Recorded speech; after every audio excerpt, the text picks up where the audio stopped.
Dear students, इस video में हम लोग बात करेंगे ना वैसे बच्चों के बारे में जो अभी 11th से 12th में जा रहे हैं, ठीक है। और उनको करना है प्रिपरेशन नीट का। तो हो सकता है ना कि बहुत सारा बच्चा का 11th खराब हो गया हो या फिर अच्छे से पढ़े हो, अब उनको करना हो 12th। क्या 12th करना है हमको, एक्चुअली में क्या देना है, नीट देना है, ठीक है। तो आपके नीट के एग्जाम में 11th और 12th दोनों का सिलेबस इक्विवेलेंट करके क्वेश्चंस आते हैं, ठीक है। तो 50% उधर 11th, 50% 12th। तो अगर 11th मान लो खराब भी हो गया है, ठीक, अच्छा है तो बहुत अच्छा, गुड, वेरी गुड। बट अगर खराब भी है फिर भी हमको देना है, तो एक ये मोटिवेशन हो सकता है ना कि चलो 11th खराब हुए हैं, क्या हुआ है, 12th खराब कर लेते हैं एंड देन ड्रॉप ईयर में पढ़ेंगे, ठीक है। ऐसा कुछ होता जाता है नहीं, क्योंकि हर साल, इस पिछले साल 24 लाख बच्चा दिया था, इस बार 2 लाख और बढ़ेगा, फिर बढ़ेगा। तो ऐसा सोच वाला बहुत बच्चा सब ना, फिर आप चले जाइएगा हर साल सिलेक्शन कितना का होना है, 1 लाख बच्चा का होना है, तो आप हमेशा ना वो जो बचा हुआ 23 लाख 25 लाख रहेगा ना उसमें चले जाओगे।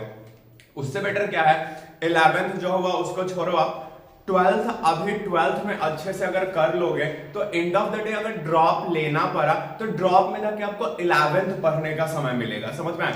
तो हम लोग क्या करेंगे ना कि 12th का जो सिलेबस है वो 12th में अच्छे से कवर करेंगे कि 11th वाला ड्रॉप सेक्शन में अच्छे से पढ़ पाए, इसको रिवीजन मोड में रखें, ठीक है।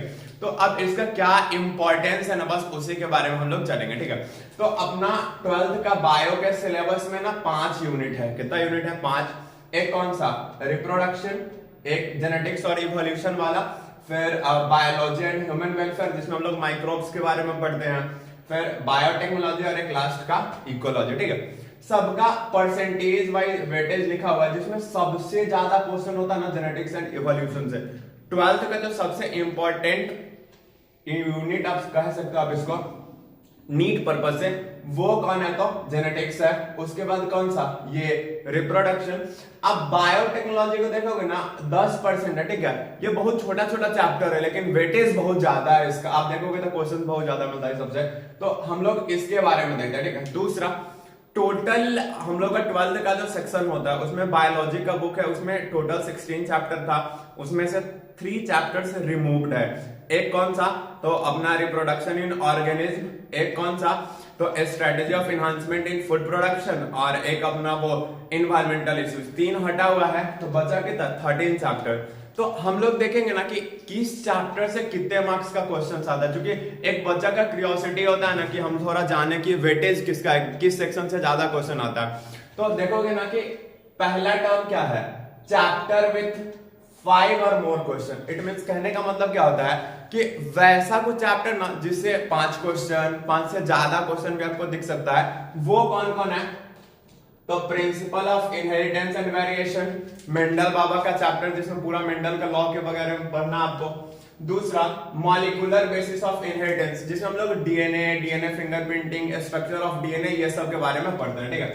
उसके बाद biotechnology, it's principle and process, कि हम लोग कैसे कैसे किसी भी चीज का उपयोग करके इंडस्ट्रियल बेसिस पे प्रोडक्ट बना सकते हैं ना, उसके बारे में इसमें पढ़ना होता है, ठीक है। चैप्टर वाइज कितना? 4 to 5 क्वेश्चन था। इसमें आता है sexual reproduction in flowering plant, human reproduction, human health and disease, and then organism and population. ये वाला एक इकोलॉजी का चैप्टर है। तो ये 4 चैप्टर कितना का है, जहां से हम लोग 4 से 5 क्वेश्चंस लेंगे। ये सब अच्छा अच्छा चैप्टर सब है। दूसरा, चैप्टर में 3 to 4 क्वेश्चन, मतलब कि वैसा कुछ चैप्टर्स ना जिससे 3 से 4 क्वेश्चन आता है। कितना क्वेश्चन आना चाहिए? 3 से 4। तो वो रिप्रोडक्टिव हेल्थ अपना, ठीक है। Biotechnology and its application, biotech में 2 चैप्टर आते हैं, जिसमें से एक यहां हम लोग देखें और एक इधर है। दूसरा, बायोडायवर्सिटी एंड कंजर्वेशन, छोटा चैप्टर है, बहुत अच्छा चैप्टर है ये।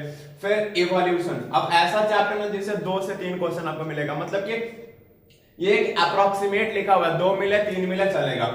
इसमें कौन सा? Evolution, microbes in human welfare. जैसे जनरली देखो हम लोग क्या ही पढ़ते हैं कि बैक्टीरिया का नाम सुने, डिजीज कॉज करेगा भैया, लेकिन कुछ ऐसा भी माइक्रोब्स होता है ना, कुछ ऐसा भी बैक्टीरिया होता है ना जिसका हम लोग यूज करते हैं अपने अच्छाई के लिए, जैसे दही वगैरह जमाने में, ब्रेड बनाने में, ये सब में यूज होता था, उसके बारे में इसमें पढ़ना है। फिर एक इकोसिस्टम। तो अगर आप ओवरऑल देखोगे ना, तो अगर 5 क्वेश्चन ही लोगे तो यहाँ पे टोटल कितना हो जाएगा?